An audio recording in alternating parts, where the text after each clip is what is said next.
জনাব শামীম ওসমান আপনাকে আমাদের অনুষ্ঠানে স্বাগত জানাই। বাংলাদেশের রাজনীতিতে শেখ হাসিনা গত 15 বছর যে দুঃশাসন যে অপকর্ম চালিয়েছেন তাকে শক্তিশালী করতে তার পাশে থাকতে আপনার একটা সক্রিয় অবস্থান ছিল, আপনার কাছ থেকে একটু আমরা এটা শুনতে চাই। ভারতে পলাতক আছেন মাননীয় প্রধানমন্ত্রী শেখ হাসিনা, এবং আমি বিষয়টাকে আগের থেকে আজ করছিলাম যে এরকম কিছুটা ঘটনা ঘটতে পারে। আমি এই কথাটি এটা প্রমাণ করতে চাই না যে ওনারা করেছেন দেখে আমাকে করতে হবে, এটা আমি বলতে চাই না। আমাকে দলের থেকে জানানো হয়, সরকার প্রধান থেকে প্রধানমন্ত্রী জানান যে আমার উপরে হামলা হবে। ইট ইজ ট্রু যে আমাকে দেশ ছেড়ে যেতে হয়েছে, এবং আমি যে দেশ ছেড়ে গেছি সেটা জাতির পিতার কন্যা মাননীয় প্রধানমন্ত্রীর একবার না কয়েকবারের নির্দেশের পরিপ্রেক্ষিতে। আমি আমাদের সজীবদের জয় একটা ফেসবুকে এই যে আমেরিকা গত 2 দিন আগে একটা স্ট্যাটাস দিয়েছেন, 3-4 দিন আগে, অধ্যাপক ইউনূস শান্তির জন্য নোবেল পুরস্কার দেওয়া হয়, যাদেরকে আমরা শ্রদ্ধা করি এবং সারা জীবন করবো। ট্রু যে এরা অনেক ভালো কাজ করেছে, এবং আমি নিজেও চাই যে ভোটের অধিকার হোক। আমি কোনো ধরনের হত্যাকাণ্ডকে আমি সমর্থন করি না, এবং করা উচিত না, তাহলে আমি মানুষ হিসেবেই গণ্য হব না। আমরা কি শুধু নেগেটিভ কথা বলবো, পজিটিভ কথা বলবো না? 800 কোটি মানুষ যদি চায় একজন মৃত মানুষকে জাগিয়ে তুলবে, তা তো জাগায় তুলতে পারবে না, তাই না? তো একজন মানুষকে আমি গুম করে দিব, খুন করে দিব, এই বিষয়টাকে আমি একজন মানুষ হিসাবে আমি যদি মৃত্যু হয়ে যায় আমি কোনোদিন এটাকে সাপোর্ট করব না। এবং অতীতে কে কি করেছে সেই জন্য আমাকে একই পথে চলতে হবে, আমি সেটাকেও মনে করি না। এদের দ্বারা অনেক সব শ্রেণী পেশার মানুষের মধ্যে ভালো খারাপ আছে, আমরা কি এই কথা বলতে পারি না? ইয়েস, আমি বলছি না যে Awami League is a only perfect party in the whole world কিংবা ইন বাংলাদেশ। আপনি আমার মনের কষ্ট বুঝবেন। আমার 20 জন লোক মারা গেছে, আমার এই পা পঙ্গু হয়ে গেছে, আমি চেয়ারে বসে নামাজ পড়তে হয়, আমার বাঁ পাটা উড়ে গেছিল, ঠিক আছে? সেইখানে আমার সরকারের ক্ষমতার সময় না যে চার্জশিট দেওয়া হয়েছে, সেই চার্জশিটে আমি যে সাক্ষ্য দিয়েছি, সিআইডির যে অ্যাডিশনাল এসপি সে আমার সাক্ষী বদলি দিয়েছে। আপনি নিজেও লয়ার ছাত্র, আমিও লয়ার ছাত্র, আমি বলেছি this is not my witness. আমি চাই না যে একটা ছাত্র সারা বছর লেখাপড়া করলো, সেও পরীক্ষায় পাশ করলো, আরেকজন পড়ালেখা করলো না, সেও পাশ করলো, এটা আমি চাই না। দেখেন, আমি মার্কিন যুক্তরাষ্ট্রের মতো একটা রাষ্ট্রকে আন্ডারমাইন করার কোনো কারণ থাকতে পারে না, কারণ পৃথিবীর মধ্যে এটা অবভিয়াসলি একটা শক্তিধর দেশ না, একটা গণতান্ত্রিক রাষ্ট্র বলা যায়। যে আমার কাছে না কিছু মাঝে মাঝে অবাক লাগে যে মানুষের চরিত্রটা দেখতে, পৃথিবীর সব দেশের চরিত্র দেখতে ভালো লাগে। আমার কাছে মাঝে মাঝে আশ্চর্য হই যে আমরা কত রঙের মানুষ, যে আমরা আর কত নেগেটিভ কথা বলবো। আমরা পরে যখন আবার আপনার কাছে আসবো বিএনপির সাথে বর্তমান আপনার সম্পর্ক এবং সেইটা নিয়ে আমরা কথা বলবো, তার আগে আমরা একটু জনাব আন্দালিব রহমান পার্থের সাথে আমরা একটু কথা বলতে চাই। জনাব আন্দালিব রহমান পার্থ, আপনি একজন রাজনীতিবিদ হলো আমি আপনাকে খুব রেট করি একজন রাজনৈতিক বিশ্লেষক হিসেবেও, যে মানে যেহেতু আপনি টক শোতে প্রচুর আপনাকে কথা বলতে হয়, অনেক প্রশ্নের জবাব দিতে হয় এবং অনেক ক্ষেত্রে আপনাকে বিভিন্ন ভবিষ্যতে কথা বলতে হয়, এবং এর অনেকগুলি আমার স্বীকার করতে দ্বিধা নেই, অনেকগুলি মিলেও যায়। আমি এই জন্য আপনাকে একটু ফরওয়ার্ড লুকিং প্রশ্ন করতে চাই যে গত কয়েক বছর ধরে জনাব তারেক রহমানই আসলে বিএনপির হাল ধরে আছেন। বেগম খালেদা জিয়া চিকিৎসার জন্য লন্ডন গেলেন, শেখ হাসিনা জনরোষে বাংলাদেশ থেকে বিতাড়িত। রাজনীতির এই পরিবর্তনটা আপনি আসলে কিভাবে দেখছেন? নতুন নেতৃত্বে নতুন রাজনীতির সূচনা কি হতে চলেছে? বিশেষ করে 90-এর পর যদি আমরা আওয়ামী লীগ ও বিএনপির শাসনকাল যদি বিশ্লেষণ করি, সরকারে বা ক্ষমতায় এলে মানে এটা একটা এই প্রশ্ন বারবার হচ্ছে যে তারা যে গণতান্ত্রিক থাকবেন, কর্তৃত্ববাদী হবেন না, সেরকম কি মনে হচ্ছে? মানে এই নেতৃত্বে যারা আছেন, এটা তো অবশ্যই ঠিক জনাব তারেক রহমানই আসলে 20-22 বছর ধরে অন্ততপক্ষে দলের ডেপুটির হালটি ধরে আছেন, কিন্তু মানে এই নেতৃত্বের ক্ষেত্রে কি কোনো পরিবর্তন আসছে?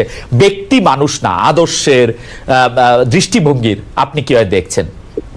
একটু আপনাকে ধন্যবাদ খালেদ, আপনি তো অনেক ওয়াইড একটা প্রশ্ন করেছেন আমাকে।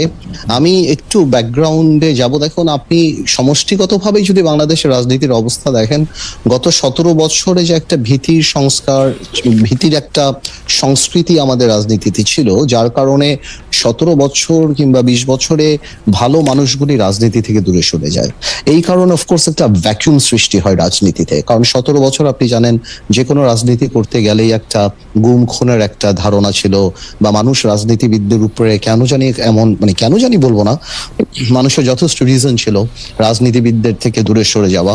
এবং বলে না যে জোকাররা যখন পার্লামেন্টে যায় তখন জোকাররা মেম্বার অফ পার্লামেন্ট হয় না, পার্লামেন্টটা সার্কাস হয়ে যায়। গত 3টা বছর তিনটা টার্ম অনেকটা এরকমই একটা অবস্থান ছিল। তো এই কারণে আর তারেক রহমান সাহেবকে নিয়ে আপনি যে কথাটা বললেন, উনি গত 10-12-15 বছরে যেভাবে বিএনপিকে বিদেশে বসে যেভাবে নেতৃত্ব দিয়েছেন এবং নিচ থেকে ওপর পর্যন্ত, সত্যি কথা বলতে উনি আওয়ামী লীগের মাথা খারাপ করে দিয়েছেন। যে বাইরে থেকে সাংগঠনিকভাবে উনার যেই নেতৃত্ব ছিল, ন্যাচুরালি বিএনপি ভাঙতে পারেনি, বিএনপি পথচ্যুত হয়নি বা অন্যদিকে যায়নি। তো সেই ক্ষেত্রে দলের মধ্যে এবং আমি মনে করি সারা বাংলাদেশে ওনার একটা আলাদা গ্রহণযোগ্যতা আসছে। এখন বিএনপি সামনের দিকে যদি ক্ষমতায় আসে, তাহলে বিএনপি কি করবে সেটা নির্ভর করে সত্যি কথা বলতে বিএনপির সমষ্টিগতভাবে বিএনপির মানসিকতার উপরে। বিকজ আপনার ডেমোক্রেসি তো অ্যাকচুয়ালি ইজ আ মাইন্ডসেট। আপনি আপনার বিরুদ্ধের কথাকে সুযোগ দিলে ডেমোক্রেসি থাকবে, আর সুযোগ যদি আপনি না দেন তাহলে ডেমোক্রেসি থাকবে না। তো এটা সম্পূর্ণরূপে একটা মাইন্ডসেটের ব্যাপার। এখন বিএনপি যদি ওনার কর্মকাণ্ডে বা বিএনপির কর্মকাণ্ডে যদি সেই রিসিপিয়েন্ট বা ওই রিসিভিং এন্ডে থাকতে পারে বা ওই মানসিকতা থাকতে পারে, এবং এই 17 বছর এত কিছু দেখার পরে যে আপনার রাষ্ট্র পরিচালনায় ব্যর্থতা বা পতন, বা যেটা পতন বলবো না, আওয়ামী লীগের তো, যেটা আমি আপনাকে আনঅফিসিয়ালিও বলেছি যে আওয়ামী লীগ এমন একটা রাজনৈতিক দল যার বাংলাদেশে শুধু রাজনৈতিক পতন হয় না, এই সামাজিক পতনও হয়েছে। যে এই ধরনের সামাজিক পতন আগে হয়নি, বিকজ আওয়ামী লীগের অবস্থানটা, আওয়ামী লীগের অ্যাট্রসিটিটা, আওয়ামী লীগের দুর্নীতি বা সবকিছু একটা হাউস ওয়াইফের কাছে, একটা সাধারণ শিশুর কাছেও চলে গিয়েছিল, এবং এই লাস্টে যে এই গণহত্যাগুলি। তো আমি সেটাই বলবো যে এখন তো আর নির্দিষ্ট শত্রু লাগবে না আমাদের পতনের জন্য। আমরা যদি আওয়ামী লীগ থেকে শিক্ষা না নেই, আমরা যদি ডেমোক্রেসি প্র্যাকটিস না করি, তাহলে অদৃশ্য শত্রু আমাদেরকে সেটা করে দিতে পারে। তো আমার মনে হয় ভবিষ্যৎ তো আর আমি বলতে পারবো না, এটা এর উপর নির্ভর করে। আজকে পর্যন্ত আমি আমার জায়গা থেকে বিএনপির সাথে যতখানি কথা বলেছি, যতখানি রাজনীতি করছি, আমি যথেষ্ট অ্যাকোমোডেটিভ। এবং আপনি যদি ইদানিংও দেখেন বিএনপির 31 দফা থেকে আরম্ভ করে অন্য সবকিছু, বিএনপি আমাদের সবার সাথেই কথা বলছে, সবার কাছ থেকে ড্রাফট নিচ্ছে, সবার কাছ থেকে উপদেশ নিচ্ছে, তারপর ওনারা এটা বাস্তবে আসছে। তো আমি যথেষ্ট অ্যাকোমোডেটিভ নেচার বিএনপির দেখতে পাচ্ছি। সো ইনশাল্লাহ আমি প্রোগ্রেসিভ থিঙ্কিং, আমি মনে করি আর খারাপ কি হবে, ইনশাল্লাহ ভালোই হবে। এখনকার গুম খুন নিয়ে আপনি আসলে কি বলবেন? যে সরকারের জায়গা থেকে এটি বারবার অস্বীকার করা হচ্ছে, কিন্তু এটি একটি বাস্তবতা। এই বাস্তবতাকে শামীম ওসমান কিভাবে দেখে, আমাদের যদি খুব সংক্ষেপে একটু বলতেন। আমি আপনাকে একটা জিনিস স্পেসিফিক্যালি বলতে চাই খুব পরিষ্কার ভাবে। আমি একজন হিউম্যান বিং হিসাবে আমি কোনো ধরনের হত্যাকাণ্ডকে আমি সমর্থন করি না, এবং করা উচিত, তাহলে আমি মানুষ হিসেবেই গণ্য হব না। আমরা কোনো খারাপ জিনিসকে আমরা আশা করি না। আমার যে বক্তব্যটা হচ্ছে, আমি কোনো কিছু গোপন করে কথা বলতে শিখিনি, কারণ আমি সাদাকে সাদা বলার, কালোকে কালো বলার। বাট আমার তার আগে আপনার মাধ্যমে, খালেদ ভাই, আমি কালকে বাঁচবো না জানি না, আপনি একটা ভালো জায়গায় আছেন, জার্মানি একটা ডয়েচ টেলিভিশনের সাথে আছেন।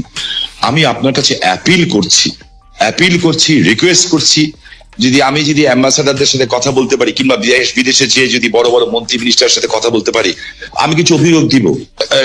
নারায়ণগঞ্জে 7 মার্ডার হলো, আমি কিন্তু উইদিন 45 মিনিটসের মধ্যে, 45 মিনিটের মধ্যে দেশের সর্বোচ্চ জায়গায় আমি এই খবরটা পৌঁছেই দেই, কারণ আমার কাছে খবর এসেছিল যে এই ঘটনা র্যাব দ্বারা সংগঠিত হয়েছে, র্যাবের কিছু মানুষ দ্বারা সংগঠিত হয়েছে, এই মেজর আরিফ সহ এরকম যারা আছে।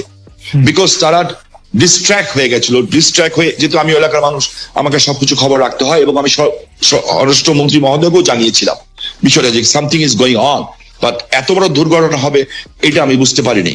কিন্তু দেখেন, যখন এই ঘটনা ঘটলো, আমি কিন্তু আমার ভয়েস রেজ করেছি, এবং এই জন্য আমার জীবনের শঙ্কা ছিল। জনাব শামীম ওসমান, আপনার নিশ্চয়ই মনে আছে একরামুল বলে চট্টগ্রামের একজন কাউন্সিলর, তার মেয়ে যখন বলছিল বাবা তুমি কান্না করছো যে, এবং তারপরে যখন তাকে গুলি করে হত্যা শব্দ আমরা শুনলাম, সেই সময়ের মধ্যে কিন্তু আমরা অনেকেই বলছিলাম যে এইখানেই এটি শেষ হওয়া উচিত, কিন্তু এটি আসলে শেষ হয় নাই। জনাব শামীম ওসমান। জি, আমি আপনার সাথে 100% একমত।